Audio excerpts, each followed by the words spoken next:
Chelsea 2, Porto 0, a world-class strike, a world-class goal from Mason Mount sets Thomas Tuchel's men on their way, and then Ben Chilwell in and out of this team since Thomas Tuchel stepped into the fray, puts it almost to bed. 2 priceless away goals. And do you know what? Tuchel got his approach tonight absolutely spot on.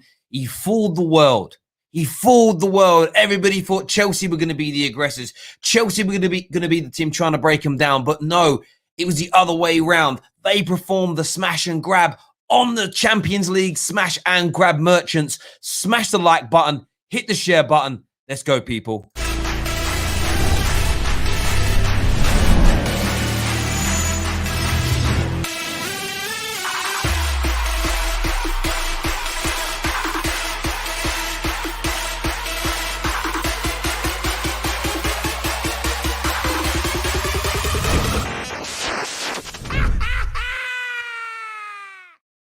Welcome back to the Terrace. Make sure you're smashing that like button. It's still going on between Bayern Munich and Paris Saint-Germain. 3-2 to Paris Saint-Germain. We will be discussing that game tonight. Got to put my hands up and say I thought Poch was and his team were going to throw it away after it came back to 2-2, but they sprung back again and they've done a number on Bayern Munich tonight. But the amount of chances Bayern Munich have had, that game is well and truly in the balance. But Chelsea did a fantastic job tonight away from home. 2 away goals courtesy of Mason Mount, who has scored one of the best Champions League goals of the season. He may never score a better Champions League goal. The touch, the Cruyff-esque turn, the finish into the bottom corner. It's one of the goals of the season. Mason Mount has arrived, and there needs to be a hell of a lot less criticism surrounding his name. But Chelsea were not the aggressors tonight. They had a fair amount of the ball, in fact, around 60%. But they weren't really trying to break Porto down too much. Porto, for me, when they were on the ball, they were progressive. They hurried, they hustled, they pressed. They tried to break Chelsea down, but they couldn't do it. Tonight's performance from Thomas Tuchel's men wasn't pretty. It isn't the kind of performance that I think will be remembered for an eternity by Chelsea fans as being beautiful or memorable in any which way, other than the most important thing, the fact that they won the game. And we're going to get onto individuals later because I thought Werner tonight had another really poor game, as did Kai Havertz. But for me, what Thomas Tuchel did tonight was very, very, very clever indeed. He came out and he almost switched it up a bit. What we expected was for Chelsea to be more aggressive with their possession and for Porto to catch them on the counter. And it was almost the opposite. It was almost the opposite happen, and it worked out perfectly. Sometimes I think we need to relax a little bit when managers have their approach, because we don't really quite know what it is they're trying to do, what they're trying to achieve. But what we saw tonight was an excellent, excellent display, no doubt whatsoever, by Chelsea. It really, really was. We've got a super chat here that says our midfield was non-existent in the 2-0 win. Our midfield was non-existent in the 2-0 win. It's going to just paper over the cracks. Mason Mount carry job as per. When you say your midfield was non-existent, what do you mean? What do you mean? I'd love to know what you mean by that. See, tell me what you're saying there. I don't think you tried to be overtly aggressive, personally. I think there were some passes that could have been better. You weren't quite, I didn't think I know Jorginho got an assist. I didn't think him and Kovacic were at their passing best today.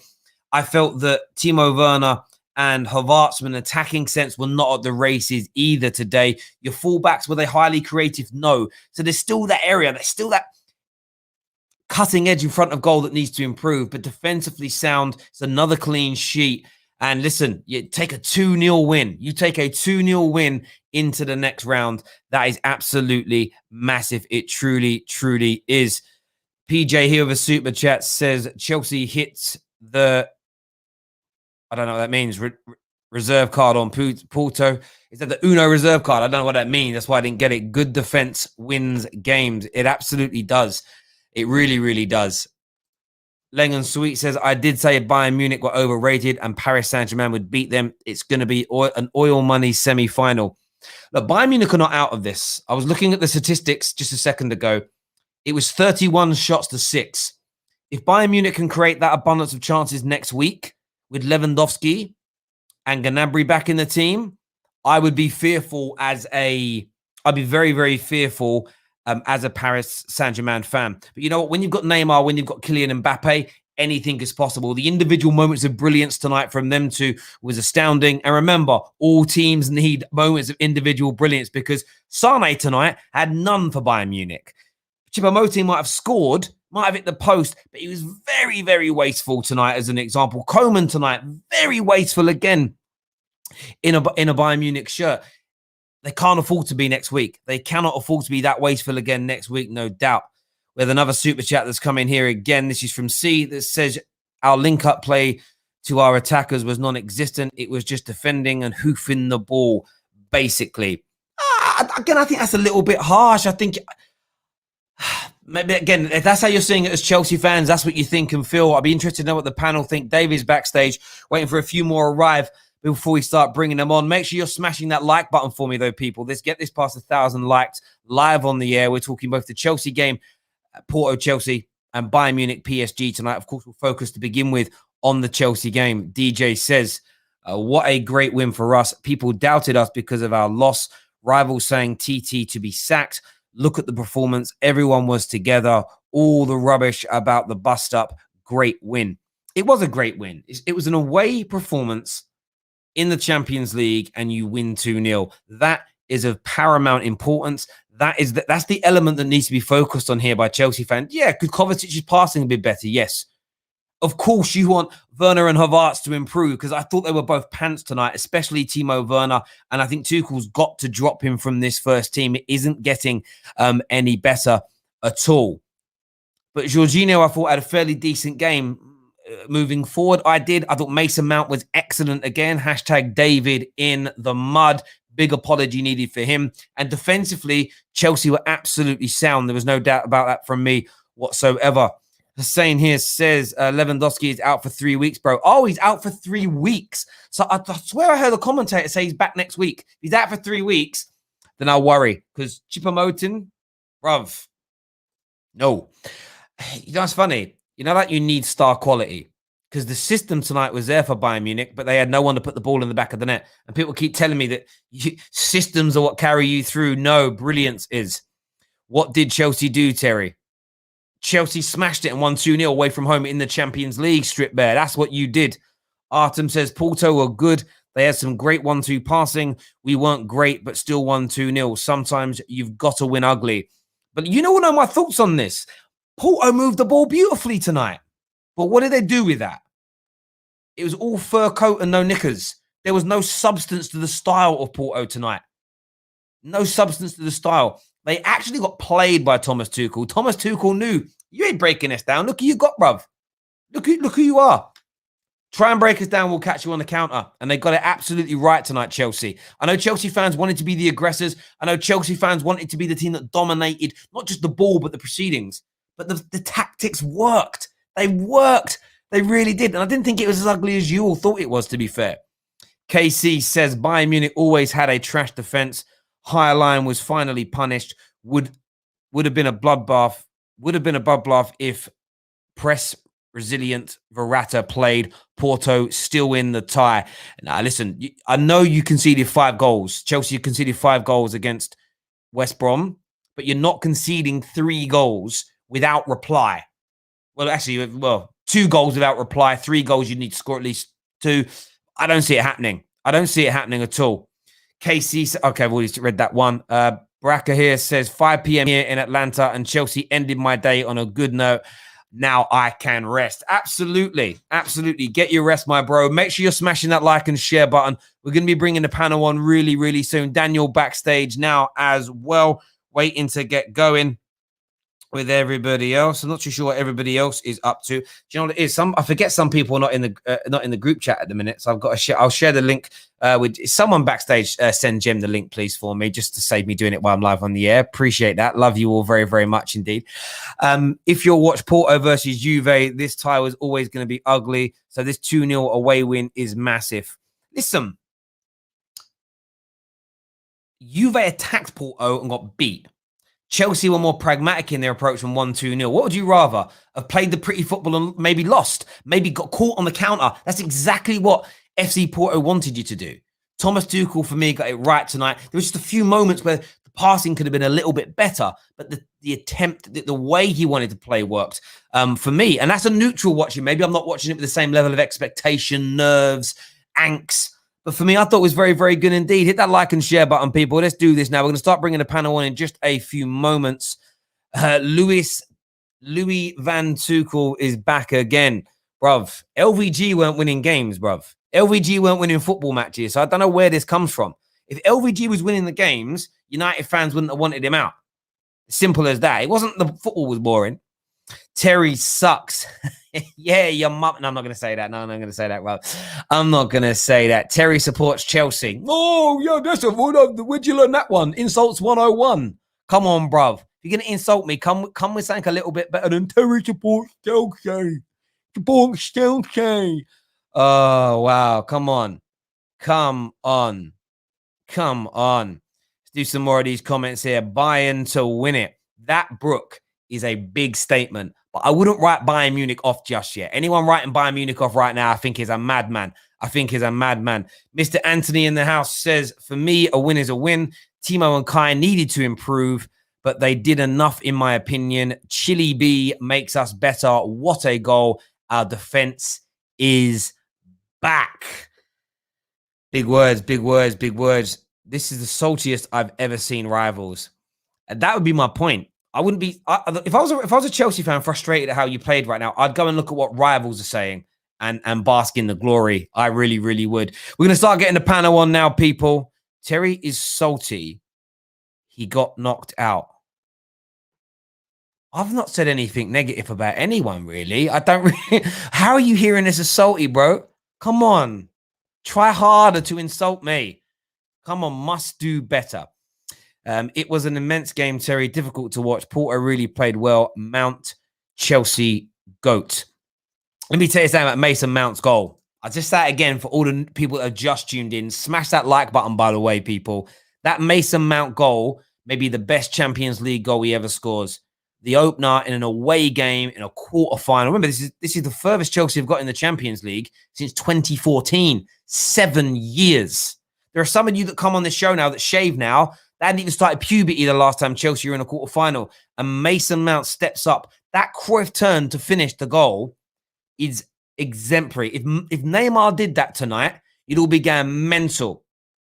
And he is now backstage. We're going to start bringing the panel on. KC first says, Terry, the two best Porto forwards were suspended today, and they still created chances. Next week with Olivia, Porto will play like this and score. But then you may see something different from Chelsea. So stop panicking, Chelsea fans. You won 2-0. 2-0. And you barely can see goals. Let's get the panel on. Jem's there as well. Smash that like button. Let's go.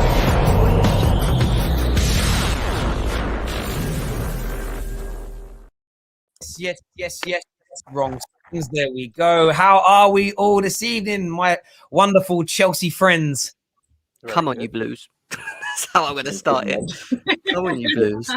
I'll start it. I don't mind starting. Go on, Jem. So, was it for me? This was a professional performance.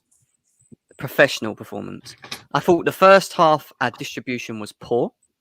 I know a lot of people criticizing our front three, but I felt like our distribution from the back, and especially from midfield as well, wasn't up to speed. The second half, we were a lot more in control of the game. We started moving the ball quicker, a lot better. Mason Mount got his goal. David in the mud. Hashtag just saying, Mason Mount gets his goal. And then for me, one of the man of the matches, in my honest opinion, Chilwell. I thought Chilwell was awesome today. If he could continue playing like he did today, he wouldn't be benched by Alonso. Do you know what I mean? And that goal, he took it well. And it does beg the question, because if it was Timo Werner in that position, I think he probably would have missed it. but the way he ran round him, shimmied the goalie, got round him and played it into the bottom, into the net. I was excited. But yeah, 2-0, we got the job done. We move on, and I'm happy, man. I'm in a good mood. And that's it. I do need to go to David next, because your sort of social media nemesis, Mason Mount, tonight scored one of the best goals in the Champions League this season. Give me your thoughts, bro. Again, I don't know why everyone's saying I'm in the mud. What I said is he'd be better on the Tuchel. Did I not say he'd be better on the Tuchel? I think this is the best Mason Mount we've seen all season. Is this not the best Mason Mount we've seen all season? Yes, it is. So he's been better on the Tuchel than he's been under Lampard. So I'm correct there. I also said I wouldn't get on him as much if he started, finishing his chances when he made them. Because his normal game would be, I look good on the ball. David, I'm going to interject here. Today, lovely turn. Finishing the ball. I mean, the keeper was meaty. The keeper was a bit meaty. Did you just call it lovely turn? Lovely turn. It was a Cruyff turn. It was lovely. It was absolutely world class, out of this world. Yappy now. There we go. Thank you, David. The world class turn is a really good. I mean, the keeper was a bit meaty, but we leave that. It was a good finish. I thought Reece James showing why he's the best right back in England right now, just shutting everything down, coming down that wing, barely any crosses coming in. As Gary Neville was saying, you take offence when a cross comes in, and Reece James shut them down. Chilwell, excellent finish. Kovacic, I thought had a really good game. I thought even though we didn't really have as much control of the ball, I thought his driving runs, it did create some chance, a lot of chance for us. Yeah. Second half. First half. I'm not going to lie. I think first half we all came in thinking it's Porto. We've got the easiest draw. It will be fine. They came out and really pinned us back. They really did pin us back. I think we had 70-odd possession, but one shot, and they had 8. And the commentators were like, Chelsea are dominating. I'm like, what game are you watching? What are you watching? I was worried for the first half. They had us in the first half. But, second half came along. What's interesting, though, David, about you saying that? I was watching it. And I don't feel the same anxiety you do because I'm not a Chelsea fan, but I didn't feel like Porto were going to score if the game went on for another 90 minutes. So as a neutral watching it, I felt you looked in complete control all night. Terry, they were missing their 2 top goal scorers, though, to be fair to them. And if they were on the pitch, they may have got one today. They didn't look like doing it. Neat, I want to go to you here. We are going to talk about some of the areas that need to improve, but a 2-0 win away from home. Are you feeling confident now about making that semi against Real Madrid? 100%. I don't have a doubt in my mind. We're making that semis, whether it's with Real Madrid or Liverpool. We're making it. We're going through it. Do you know what is so mad? Yeah. Obviously they're missing their 2 top goal scorers. Whatever. Blah blah blah blah. Atletico had theirs. They couldn't do nothing with theirs. Who's to say Porto's not going to be the same? Porto, they kept knocking. They couldn't break us down. That is the beauty about what Tuchel's coming and done with this Chelsea side. We are difficult to break down. West Brom match aside. I was about to say West Brom. You forget it last week. Let's put that aside. But of course, that was a horrible game, and we're down to 10 men. But as long as we stay 11 men, 11 men sharp, I think this is a game for us to win. If we do lose from this slot, I will sit here. I will take all the slander from everybody. If we do lose, but it's highly, highly unlikely. I think everybody had a good game, barring Timo Werner and Kai Havertz, if I'm being honest with you. The 2 German boys that didn't show up today. They did not show up today. And when Christian Pulisic and Giroud came on, I thought you guys should be ashamed of yourselves.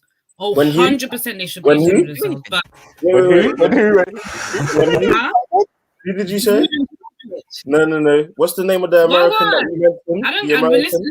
This doesn't change nothing. What's his name? This doesn't change nothing. The one that you love so much? Hate.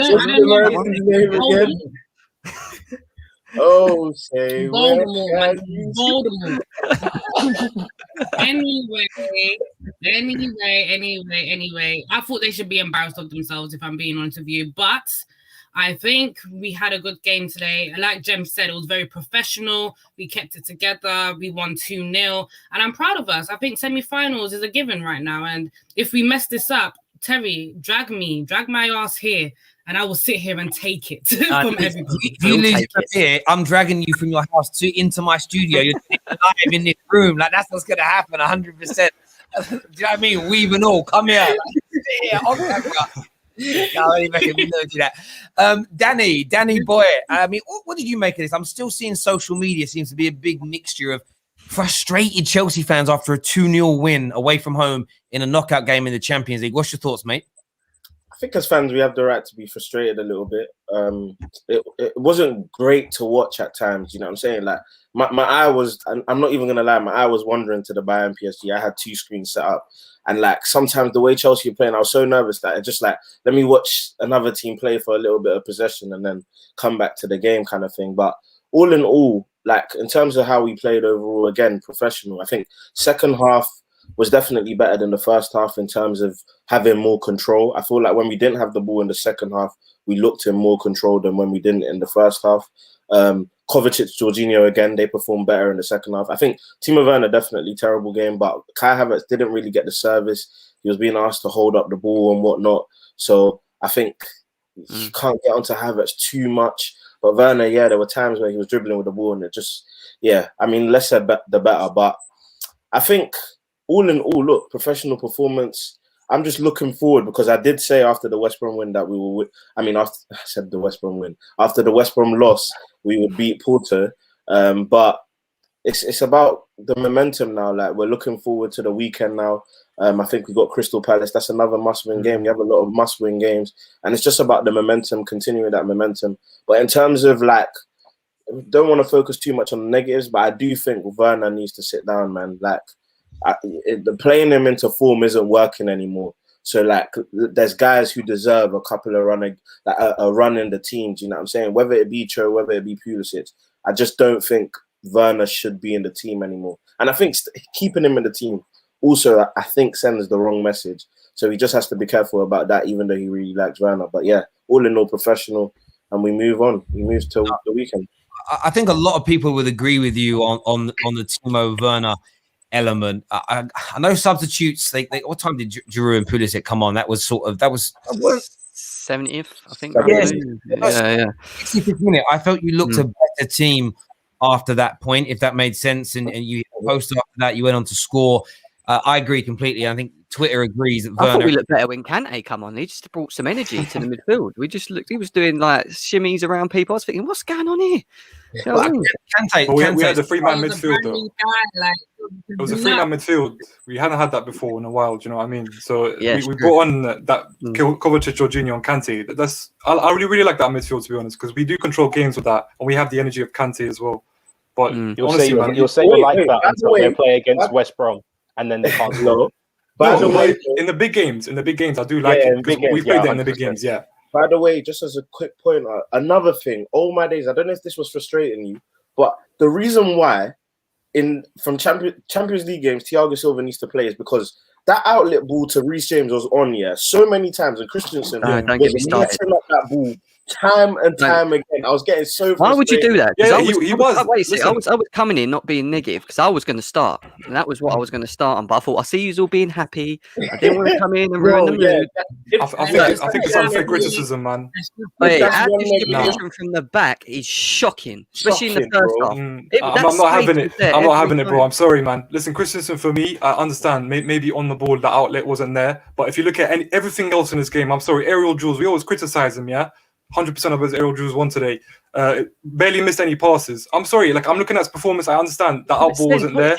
What is his strengths, Christensen? His distribution, isn't it? No, but you always tell me. You tell me his weakness. No, but you tell me his weakness is aerial duels, right? But 100% today. So like, listen, Marrega's a big guy, Like Marrega's not a small guy, but he's a massive guy, and he had the better of him today.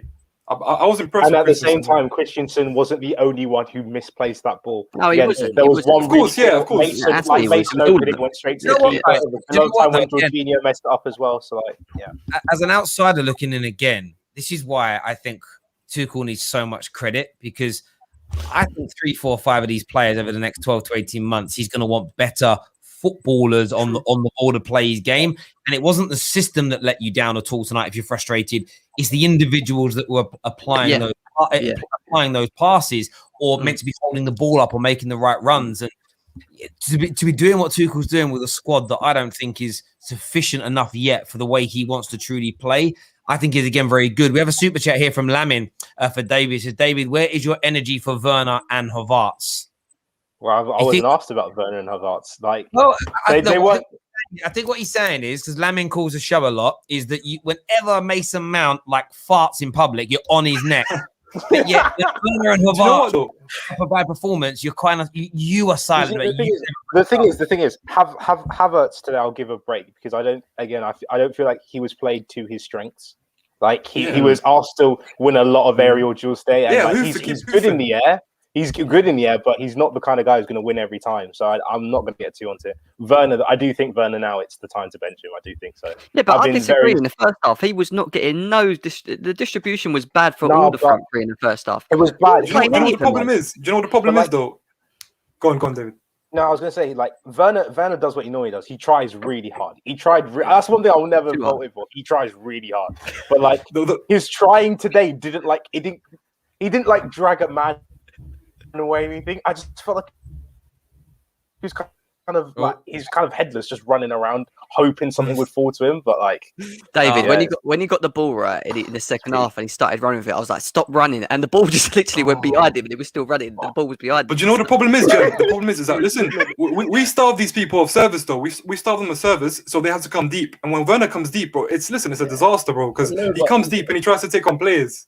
And even with that, like the Werner thing now, has come to the stage where it's like, you remember in primary school, the guy or the person in class like that got all the support and got all the help, you almost thought like, rah, like, well, I want to be taught as well. Do you know what I'm saying? And they got all the support, all the help, and they still didn't perform. Like they still didn't get the grades. Like, and you're like, well, I'm here. I have the potential. Like, teach me a bit. Do you know what I'm saying? And that's the problem I'm having with Werner now. It's too many games. Back into Daniel's therapy session from when he was 14, isn't it?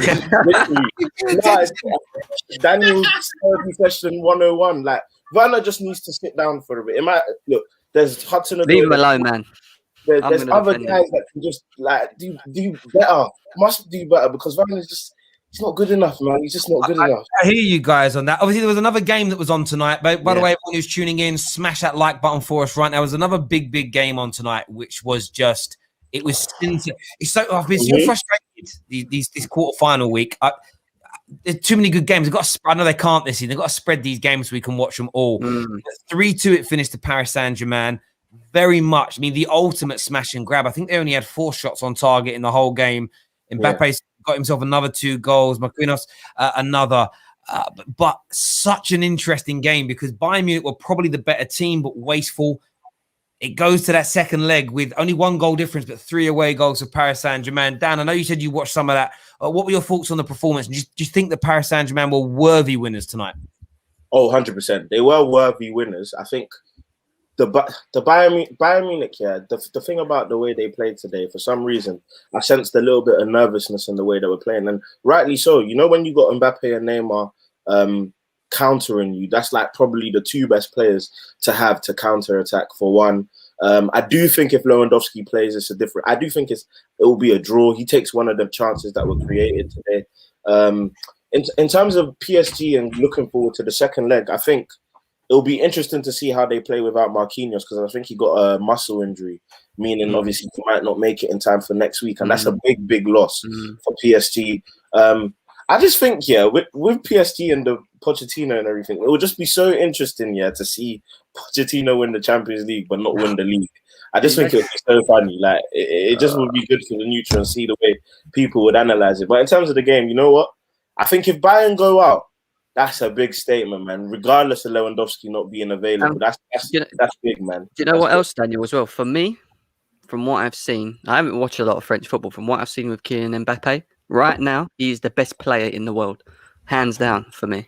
He just is. Because I'm looking at the other one. I'm looking at the other PSG player. I'll tell you why. Wait a second. I'll tell you why. Because in these big clutch games, he's producing. He's producing at the right moment. The goals that he scored today were top notch. And now I'm not saying Haaland, for example, is not top. But has he produced in these big clutch games yet? Man City, he didn't produce. And not just... he set up. I mean, was brilliant. Again, the guy is in such good form at the moment. The way he's carrying himself on the pitch, he's standing up, he's showing himself that he's becoming... does exist. I'm sorry. In my opinion, Mbappe is not the best player at PSG. It's Neymar. So he's got. Of course he is. Of course he is, man. He was magical today again, man. Honestly, he's setting up the 2 goals, instrumental.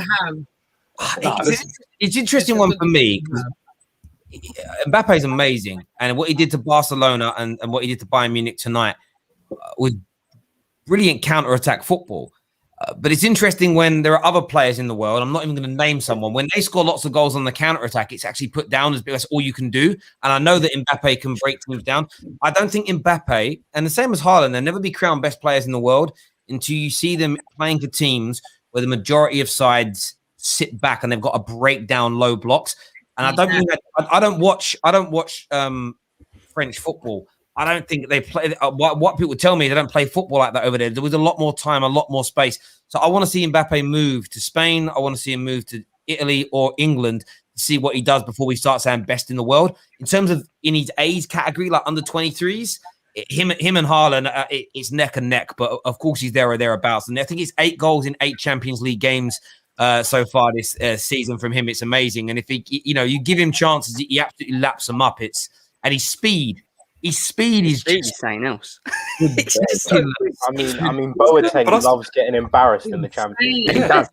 He just loves. That's what I don't get with Bayern though. Like, it's so arrogant from Bayern. Like, why would you do this high line against Mbappe? Like, Mbappe, the one man in the world you don't do that against, because he loves the space. He eats it up. And Neymar and Mbappe, Neymar's going to create for him, and Mbappe's going to score. He's going to go through on goal. Like Marquinhos was through on goals today. Marquinhos, the centre back. It just shows you the arrogance that Bayern have. They deserve what they got today, man, for me.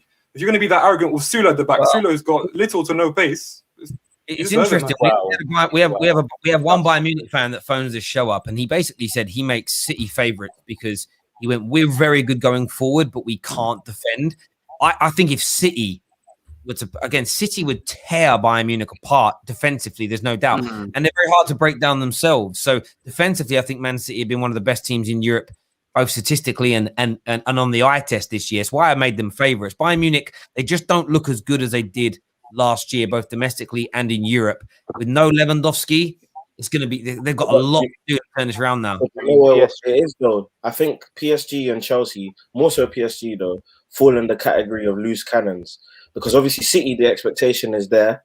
Bayern, the expectation is there. In my opinion, when I watched the Dortmund game, obviously I watched the show yesterday, but when I watched the City Dortmund game, I felt like with all the chances City had, the nerves were there. Like, do you know what I'm saying? Those champion nerves that we need to win the Champions League, that obsessive thing. And I'm sure the players are probably seeing it with Pep in terms of that Pep wants to win the Champions League for Man City. So I just think when you've got to beat the team in front of you, like, so if Man City have got to face a Bayern, for example, you'll see them win. But when they've got to face a loose cannon in Chelsea and or PSG, where City are the favourites, they've got more structure to it, they might come up short. So that's why I'm not so set on, City are going to win the Champions League. Do you know what I'm saying? So that's what I've said it. I think it's going to be a PSG-Chelsea final. I can just see it. I think Bayern Munich are going to beat it. I still think Bayern Munich are going to beat it. I can feel it. So there's a super chat here. I would love to pose this to the Chelsea fans. I think Werner's weakness is Jorginho balls over the top and not his strength. Excuse me, talk about ridiculous. That is ridiculous. Why are you celebrating like Jorginho didn't give the pass to your exactly. Funny because I'm sorry, but we're blaming another player on a player's form. Like, come on, even when he gets the balls over the top, he misses the chances. It's very clear, and this is the truth, right? That we lack decent service in the middle of the park. I'm talking about being able to pick the ball up and distribute the ball from the midfield to the final third. And I don't think these two are the blimmin' answer. They are not the answer for me. Of course they're not. I'm not. Don't blame Werner's form on them.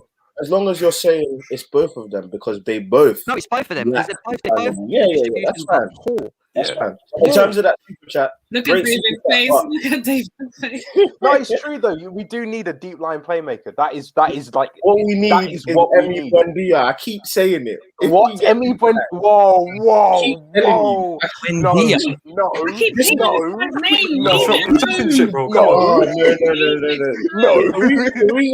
The reason why I'm not any of these other fans or other people. I watch him and I have stocks in him. Like, he is someone I actively watch. And his final ball is what we are missing. I keep telling people this, that there are gems in the Championship, and he is one of them. He does not deserve to play in there. But is he good enough to start, though? Is he good enough to start for Chelsea? Isn't it? We start Jorginho. You know, Aston Villa, them man, not us. We can find deep line playmakers that are of better quality. I hate this logic of we have to buy the ready-made players. Like Kevin De Bruyne, he was the player that should be in our team right now, and he came from Genk. What you would have said back in the day? Don't you remember the video of Paul Mason and Phil Thompson when KDB signed for Man City, and it's like 60 million. Oh my, he's not the guy. He should be playing at a lower level. Come on, man. You, what's Buendia's strengths though? Like, what do you see in him? I just want to know, and then I can respond to you. His biggest strength is that his ability to play the final ball weighted to perfection. Well, for me, I look at Chelsea, right? We don't face the same teams that Norwich do. We don't face the same systems that Norwich do. So listen, when it comes to Chelsea, but we're gonna have limited chances to create those chances. Sorry, limited the chances to create the opportunities for the team, right? So it's gonna be a different. It's a different life at Chelsea, bro. Because we can always see the players that create so much, yeah. But when you come at Chelsea, you're facing low block after low block against the teams in Europe. The point I'm trying to make with Buendia is one thing that I always say is ballers ball, regardless of the fact that the situation that they find themselves in, the position or the structure that they find themselves in. Buendia is a player who can ball in any system, anything that comes his way, anything that's seen his way, he can ball. He can ball. Daniel, I watched Buendia. I watched Buendia. You can disagree. He's not on the right as well. No. He is a typical like Ashley Young. I'm really good at Aston Villa. But if I go to this big team, like a Wilfried Zaha, I'm really good at Crystal Palace. So I'm really good. But once I got to a bigger team, can I hack it there? I'm not so sure. You know what's funny, right? Not sure about it. Jesse Lingard hadn't just spent a few years at Man United doing nothing and was playing like this for West Ham, lots of fans at lots of big clubs would want him. I know what you're saying about the ready-made article. I just don't know about Buendia. I think he'd be good. I think he's a player that could go to a club and be part of the squad and maybe play his way in. But it's an interesting one. Definitely need to improve in that area. You really, really do. Jorginho, very good on the ball. I really like Jorginho. I just don't know if he's suited to Chelsea or for whatever reason. He seems half a yard too slow sometimes, especially going into tackle. Seems to give a lot of fouls away, which would be a concern. Now, for me, based on we've seen all the quarterfinal first legs so far. Who would you all pick to be the semi-finalists right now? I'll start with Anita. Who would be your four teams to make it through from this point? Real Madrid, Man City, Chelsea, and what's his name? PSG. Those four easy for me. I don't see any one of them letting up their leads at the moment. And that's a fire as well. About yourself, Slen. I'm lagging really bad. Do you know what, though? I'm looking at Dortmund and the City game here. I'm looking at Mbappe. I think Haaland's going to wake up now and be like, listen, it's my turn now. And honestly, listen, Pep could overthink it again. There could be a chance. I'm going to go for Dortmund. I'm going to go for Dortmund, obviously Real Madrid. Chelsea, we're going to get through. And PSG. David? Same as Slen's. Dortmund, Haaland's going to do it. He scored against every Champions League team he's played against. Therefore, Dortmund already 1-0 up. Already 1-0 up. So, Dortmund, Chelsea, PSG, and who's the other team I lost? Real Madrid. I forgot. Real Madrid. That's it. Real Madrid. I would go for Dortmund, Chelsea, Real Madrid, Bayern Munich. That's what I'm going for. Daniel? Chelsea, Real Madrid, City, and PSG. But if Lewan plays, Bayern. So it's all based on if Lewan plays. I'm gonna go with Bayern Munich. I think they're gonna turn it round. Same. I really want to be able to call Poch a bottle job again. I deleted a tweet tonight and then stated I deleted the tweet out of respect because I thought they did well to come back. But I want to be able to say it just for the crack. City are going to go through because City are going to win it this year, in my opinion. Chelsea will go through. I've got a little feeling Liverpool might turn up, you know. I've got this little feeling they might just turn up. In the back of my head, it's like I really want to tease Liverpool fans and put them down. but I've just got this feeling a quick early goal in that game, and it could change. And if that happens, that they could go through. I also would love to see, I want to will it to happen, lethal weapon style, a Chelsea-Liverpool semi would be absolutely immense. It would be immense. Absolutely not needed at all.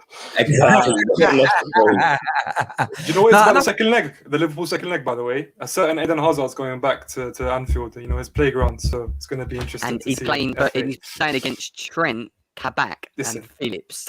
It's a good way to come back. It's a good way to come back, man. Not conceding. There's no way back. There's no way back. No, it's an interesting one. Ladies and gentlemen that are tuning in, we're going to open up the lines now for you to phone in and have your say. I'm going to share the link in the comment section below. Come on. Sorry? Wait, what? Tell Strip Bear to come on. All of that chat in the comment. Come on. Go on, Strip Bear. We want to hear from you. Come on, Strip Bear. Get yourself. I actually put up one comment. I didn't really know it meant to be fair. Let's go to these calls now. Let's change the angle to this one just here. First up on the show, Lamin is going to be with us. Lamin, welcome. Oh, he disappeared as I clicked his name. So it won't be Lamin. It's going to be Tom. Tom's with us. Tom's a Liverpool fan. What are you saying, Tom? I want to talk about that PSG game because I watched that because I didn't want to see the English team doing well just to make us look even more awful yesterday. And I'm going to say something that sounds weird, but I think is spot on. And it's Kylian Mbappe can't finish. And when he learns how to finish, you'll go down as one of the greatest players of all time. That's Are you sure? That's something more. It's more than weird, mate.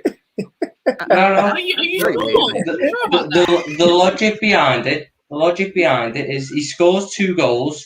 But how many chances does he miss to score them 2 goals? The best finishers score 2 goals from 2 chances. Hang on. Gary, bring up the stat. You're making him sound like Timo Werner. What is going on here?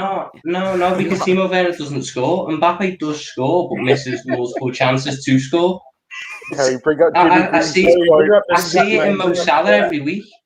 Mo Salah needs about 3 chances to score. We'll leave that. What I'm going to do, I'm going to go to. Do you know what? We're going to do this live on the air, right? We're going to do this live.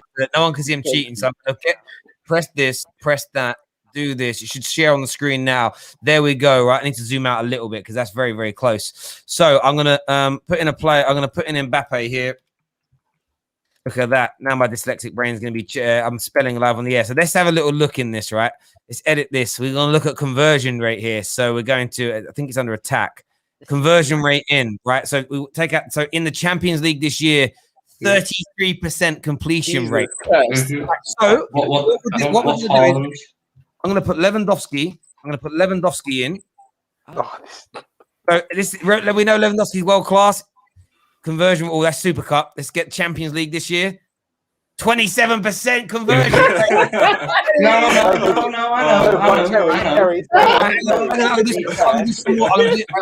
I can't add more being this zoomed in. Let me go out a bit. There we go. I can add another one in. Who else should I add? I'm going to add in Haaland. I want to see next to Haaland. To be fair to Tom, Lewandowski is known for not being the greatest finisher in the world. 43%. Hang on, I'm gonna blow it out now. We're gonna put the best striker in the world in here. We're gonna put Rashford. Okay. I'll put Rashford in. I was waiting for him to do it. I'll put Rashford in. I'm gonna put Rashford in, and then we're gonna put Champions League. 42% in the Champions League, Rashford. Yeah, but when I say he can't finish, I'm not saying he's a bad player. He's clearly one of the best in the world right now. But it was the chance today where he was through 1-on-1 and could have made it 3-1 and fluffed his lines. And then Bayern went up to the end and scored. The best finishers bury them chances. And that game probably ends 4-1. He did score 2, yeah. Yeah, but that's me not saying he's bad. He's the best players miss chances, but there's a difference between missing a chance and being a bad finisher. Mo Salah's an awful finisher, but he scores 25 goals a season. I don't know. I honestly, I think he misses. Me and KJ spoke about this at half time, and he did miss a 1-on-1 that Neuer said, or through the second half. But that's just normal, bro. R9 missed 1-on-1s. Ruud van Nistelrooy, Torres when he was in his pomp. All players missed these chances. I think it's just normal. I really do. Tom, great call. Listen, good point being made there. Top man, thanks for coming on, having your say. Next up, we've got man like Lamin. Lamin, welcome back to the show. What you saying, bro? Yes, Terry. Yes, man. I'm happy. Mate, you been playing tennis or something? Where you been? Golf. No, I was working late today, so obviously. I didn't listen, bro. What are you saying? What's on your mind? No, I'm happy. You know what? Yeah. Porto played more like Atletico Madrid than Atletico did. The game today, I was expecting that performance from Atletico, but obviously didn't get that. Happy with the results. Very happy with the results. Couple things I want to address. Yeah, obviously studio panel. I think David, you know this is coming. We've had a couple back and forth before about Mason Mount. And the question that I put, obviously, why you don't have the same energy for Werner and Havertz. Basically, I think you were saying that Werner works hard, which is the same reason and excuse that you were saying that Mount isn't good enough because all he does is work hard. So I just find it interesting that you kind of just what you said, Mount was all he does is just work hard, don't do nothing. All Werner does is just basically run around. We didn't buy him for the assists, we bought him for the goals, and right now he's a flop.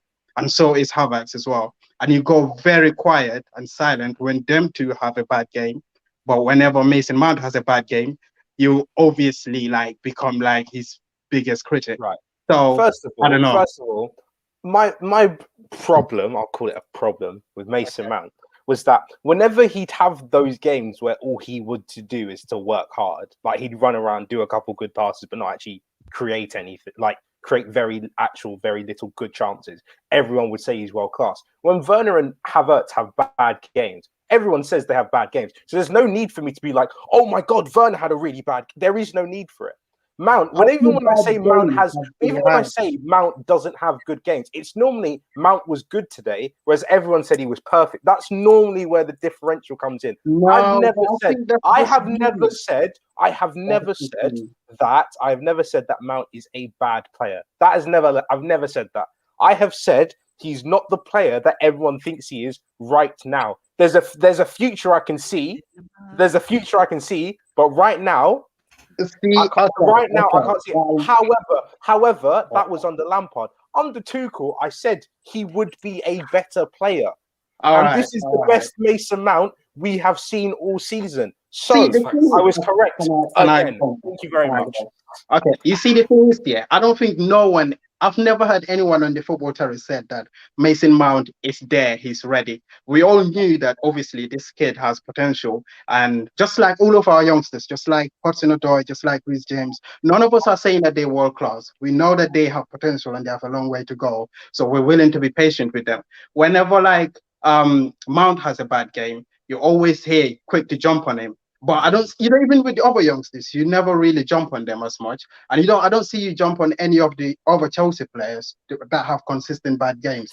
My problem with you is that you're always jumping on the kid whenever he has one or two bad games, when he's actually been our most consistent player under Lampard and Tuchel. So I don't really see where the angle is coming from, and the way you change your narrative makes me think. And Lamin, 1 second, bro. And there's a super chat here from a Chelsea fan that remembers this, and I remember this when Mount had a bad game. No, sorry, not that one. Sorry, where a reminder that David said he would swap Mount for Ward-Prowse. And he did say that. So that's where, David, people are coming for you, bro. You were swapping for Ward-Prowse. Ward-Prowse is a very good player. Take that L, David. The Terriers at the Terrace, they do not forget, brother. Is Ward-Prowse not a very good player? He's not as good as Mason Mount. Better free kick. Lamin, top man. Thanks for phoning in and having your say. Next up, Ramel is with us. Welcome, bro. What you saying, brother? I'm good, man. How are you? How's everybody? Yeah, everybody all right? Yeah, man. Yeah. What you say, bro? Fair play to Chelsea. It looks like it's going to be a Liverpool-Chelsea semi-final, isn't it? But they looked all right. I mean, I mainly watched the Bayern PSG game. The one thing I wanted to mention on that was Sane looked terrible. And I don't think it really has worked out for him at Bayern. You know, obviously, fair enough, he had the injury before he went to Bayern. But, I remember this season him being brought on and then brought off. You know what I'm saying? So, yeah, he looked very. You're right. He looked so wasteful tonight. It's unbelievable. there were times where he should have put his laces through a shot. There's times where he should have crossed the ball and he dilly-dallied. And it was very, for me, just watching as a football fan, it was frustrating. I felt the same with Kingsley Coman as well. Both were just really, really wasteful on the ball. Can you see Bayern Munich turning it around in the second leg? It looks really hard. But, you know, obviously, as I'm a Liverpool fan, I still believe Liverpool are in it. So I'm going to say the same for Bayern in it. So, yeah, I think they still have a chance. There we go, mate. Ramel, top man. Thanks for phoning in and having your say, mate. Really appreciate it, brother. We've got Connor on the show next. Connor, I think it's Chelsea fan. Is that right? Yay, Connor. Chelsea fan through and through. I suffered through the last game against West Bromwich, waking up at 3 a.m. in Hawaii to see that loss. Woke up today at 9 a.m. for a good win. Thoughts on the game? I think our defense looked really solid. I think people are really downing Christensen for his diagonal passes. But if you look at how they packed the midfield, the middle of the park, I think that, Kovacic and the pivot having to come lower, he was kind of being told to play those balls. And other people were playing them as well. But I think he did really well. He had a high pass accuracy, won all of his aerial duels. I think I have to agree with the panel on the Timo Werner situation. I think everybody here can agree that we'd much rather see Hudson-Odoi. And as you know, me being an American, my dog Christian Pulisic should have came in and started. He had a goal in international duty, had a goal in the Premier League. Should have came in here and rattled that crossbar a couple more times. I mean, he could keep the ball on his feet, was distributing low, going back up, getting around players in just a small amount of time. Conte, I was nervous. Took a couple hard challenges. I was really worried for him. I don't know how his fitness is, but overall, great game. Great job from Chilwell. Reece James is the best right back in England. I'm tired of it. I'm tired of Liverpool coming to these channels, coming to YouTube, saying Trent, blah, blah. It doesn't matter anymore. This man is performing in so many different competitions, continental, domestic. It doesn't matter. He plays so well. He's so consistent. I remember at the beginning of the season, I would be somewhat afraid to see him taking one-on-ones with players, and I have to apologize for that. I don't know what I was thinking. And he's a huge turnaround. Chilwell played great. Skipped past the keeper like he was Alonso's little brother. I mean, it was amazing. But I definitely think in all reality that Christian deserves some minutes. Hudson-Odoi deserves some minutes. Other people aside from Timo Werner need to be on the team that can contribute, can keep the ball at their feet. He's forgot how to shoot. Now he's forgotten how to dribble. I back him. I just think he needs time off. He needs to consult himself. He's grounded, needs to go upstairs to the bedroom and think about his decisions on his way up. Mate, great call. Thanks for coming on, having your say, mate. We'll speak to you again soon, Connor. Top man. I always appreciate viewers of football from other parts of the world where you're getting up at silly o'clock in the mornings to watch games. Imagine this. Most of the times our teams let us down. It's at a weekend or it's in the evening. We go to bed, we wake up, feel better. Imagine you have to wake up in the morning. It's the start of your day. Your team can let you. That's a whole day you're going to be miserable. Do you know what I mean? We had a super chat there from Mr. Anthony. Says, with regards to Havertz, I feel like he's a volume striker. He is at his best when he goes in behind. Havertz will be his best next season. So will Werner. When the big man comes in, you will see. Chelsea boy 11, I think that's Ryan actually, says, please, patient guys, please, Kai is not a flop. Listen, they're going to get the stick from rival fans. You can't get away from that. It's the nature of the beast. And on Reece James, just want to say about Reece James, we're going to add a man like Canadian Cam to the panel now as well. Reece James, do you always Chelsea fans believe that he's the best right back in the Prem? I don't think I'll take it. He's not the best right back in the Prem. I think based off of this season and how it's gone, I think Cancelo is definitely the best right back and has performed as the best right back. But in terms of I think the easiest way to have the debate is to talk about the English right backs because there's a lot. Okay. Yeah. So in terms of playing for England, should he be the guy that Southgate picks? I don't think so. I personally think there's still more than enough. I think Kyle Walker should start. I do personally think that Reece James is just he's just a more complete one. And I think in another system, he's been robbed of a number of assists as well playing for Chelsea. He puts balls on the sixpence for some players and they don't get finished.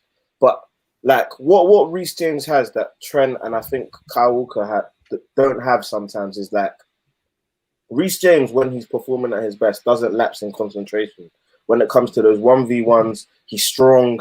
He doesn't get shrugged off the ball. There was a time where it was even a 1v1 situation. I think it was against I think it was Corona, but one of the guys on their team, and it was a 1v1 tricky guy, and literally just watched the ball. Literally, his movement was quality, and he's always got that in him. Like even when he's isolated, and that's the problem people have with Trent. Like when he's isolated, he's not good. Like he's just all over the place. And at the same time, look, I think Reece James has the potential to be the best. I don't think he's the best yet, but he's on that upward trajectory. I do think he's more complete than Trent, though. It's just that Trent offers so much in that generational attacking ability from right back. But yeah, I said it, sorry, I said it last night that I think for 18 months we've been hoodwinked into looking at fullbacks and only really focusing on their attacking acumen and their ability to create opportunities and chances, and we've neglected their defensive duties. And there's no doubt that AWB, from an England point of view, is the best defensive right back I think that we have, still with his flaws because he's young. And that's the one thing with both Reece James, AWB, and Trent that you have to give them time with. That most defenders are not complete at 22, 23. I'm not sure what that noise is. So it'd be an interesting one. But Cam's joined us now as well. Cam, what are you here to say, bro? I'm here to talk to David because I've been sitting here watching him waffle and get ethered by everybody in the comments who's come on. Dude, just say you were wrong, man. It's embarrassing at this point. Like you saying I never said he wasn't good. You literally said, and I don't remember what stream it was on. You said when Tuchel comes in, he'll be better under Tuchel, but Tuchel will know not to play him every game. He won't play him every game. He's not going to play him every game because he's not good enough for every game. But has he played every game? He basically has, man. Has he played every game? He basically has, dude. He's rotated a lot of not basically. He has Mason Mount played every game. You said he Mason Mount. You basically David, let me finish. David, let me finish. You thought that Tuchel was basically going to drop Mount, use him as a bit part player. Stop waffling, dude. We've been watching. All the fans have been watching. You're a joke man right now. Just admit it. Say you were wrong. You were wrong. So what you're telling me, right, is that I said I'll be happy with Mason when he starts scoring goals and getting assists, when he starts producing end product. He started producing end product. I'm happy about it, but I'm in the mud. Please go focus on Granada tomorrow. Focus on Granada tomorrow. Leave me. You said when Tuchel comes in, Mason Mount won't get as many appearances at Chelsea when Tuchel comes in because Tuchel won't value him as much as Frank Lampard has. And since Tuchel's come in, he's been better. Probably actually been better.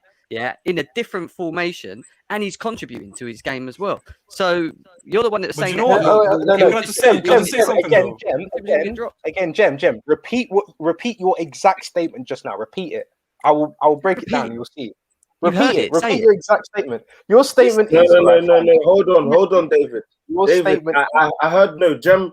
I'm even going to say the opposite. Obviously, look, David, come on, man. Just admit that you were wrong because at the end of the day. In my opinion, wait, please, let me just finish.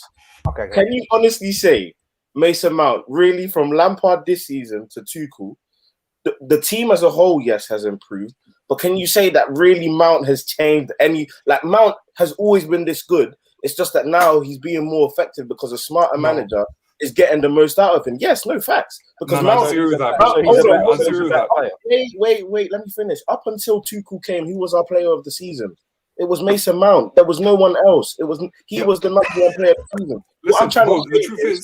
What I'm trying to say is a smarter manager has made him more effective. That's why everyone now thinks suddenly, oh, he's this quality player now. Bro, Lampard, like, if there's one thing Lampard got right, was Mason Mount was on his way and should have played the right number of games regardless. Lampard got that spot on. Mason Mount, quality player. Tuchel's just getting more out of him because he's a better manager than Lampard. That doesn't mean Mount has changed anything. But that's the thing, though. Can I just say something? You know what it is, though? Listen, let me say something. For me, I agree with everything you're saying. Like his level hasn't elevated majorly under Tuchel, yeah. But at the same time, I do feel like Lampard played him through bad form, right? And that's our frustration. It always came from there. Like he had bad form under Lampard, but he still would have played him. And I, as a Chelsea fan, I was frustrated with that. I wanted him to be rested at times, sit on the bench a little bit, then regroup and come back in because he's a young player, right? But he never had the opportunity to do that under Lampard. That's why. That's where the frustration came from in the first place. Because when you play someone so much who we believe doesn't just start week in, week out, the frustration starts. But now, this Mount that we're seeing is the best version of Mount we've seen. I'm sorry. It's the best version of Mount we've seen. And guys, he's got the end product. And Slend, I don't disagree with you, bro. I don't disagree with you. I think what people are calling David out for, and the viewers just want to see David say, I got it wrong, is Mount. Basically, he said, and I'm going to paraphrase, he isn't good enough. Tuchel will see it. He'll play a lot less. Yes. And it's gone the complete opposite way. So you're right. He's not being overused. He's being rested at the right times, but he is key. When everyone's fit and it's a big game, Mason Mount will start every game. The only thing I've said that is wrong. The only thing I've said that is wrong is that I saw him for Ward Prowse. That's the only bit I've said that is wrong. Do you know what I love about you, David, bro? That private Tory education teach you to spin, bro. That's spin. That is gas. That is gas. But Jem said, right? He was like, Jem was there, like, what's it? I said that under Tuchel, he wouldn't be as valued as much as by Lampard. That's what Jem said. Yeah. I said it. Yeah. No, he didn't get as many appearances. That is what you said. Has he? Again, I was relating to his appearance. Again, I'm not sure. I'm not 100% sure. But if you were to go from this season and you took the percentage of games that Mount played under Lampard and compared to Tuchel, I'd probably guess that Tuchel's would be less. I'd think as a percentage he's paid less. He's been no, but that's under Lampard. Has he been keen on the Tuchel? Hold on, I'll let you. I said you said let me finish. Fair enough. Then Jem said. Jem said, under Tuchel he would be valued less than under Lampard. I think that he is valued less under Tuchel because under Lampard, hold on, let me finish. Under Lampard, this kid was the whole system. Without Mason Mount, nothing worked, all right? Under Tuchel, Mason Mount has become a better player, but the system isn't built around him. So he is not valued as much, but he is a better player now. Guys, do you know what he's done? He'd be a better player now. Do you know what David's just done right there? David literally has done what they do in Prime Minister's Questions, if you watch it. What he did, was basically say something here, like as if just because, it has decreased in terms of the value, that doesn't mean that he's still not an important member of the squad. Like just because he hasn't played as much under Lampard, no. You basically said no. This is what you said. This is what you said. Because it's clear that obviously he's played less, a less percentage of minutes under Tuchel than he did under Lampard. It means he's valued less. When that's not the case. What I said is under Lampard, Mount's the whole system. Mount was the whole system. Under Tuchel, he's put Mount in one of his best positions and said, do what you do best, right? When you get in the box, shoot like this. When you receive your touch, turn like this. Again, you saw it in the first training video. Man said, if you receive the ball here, shift it here and do this. So he even though it's such a basic thing, he's gone to... He's gone about. David,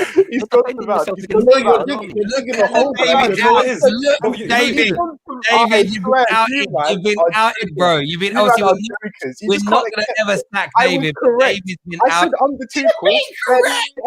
I said under Tuchel, no one will start every single game. I said that about every single player. No, but but it was your undertones and what you implied by it. You implied that Mount will start less because he isn't as good as people are making. Again, Terry, you're inferring right now. That's not what I said, though, is it? No, I'm not inferring anything. We're not gonna, bro.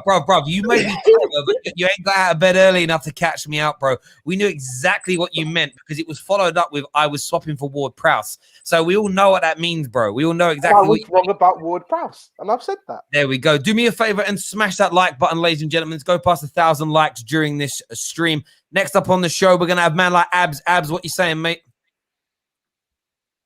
You're muted. So first and foremost, David did get it wrong, but relax on it a bit, man. He just gave it a bit of an opinion. He does deserve a bit of slack for it, but not too much. Also, I might have to be honest. As much as I am a Chelsea fan, I'm a football fan first and foremost. And we got away with a bit of a robbery, to be honest. They should have had one penalty at least when Marega went down with Aspi. Aspi's done it a couple of times still. He's walking on thin ice. Man did it against, against Atletico, wasn't really a pen, but yeah, you could argue it was a pen, but that was a Stonewall pen. That should have been a pen, to be honest. We got a bit lucky. Uncle Ben, Uncle Ben came up clutch and scored.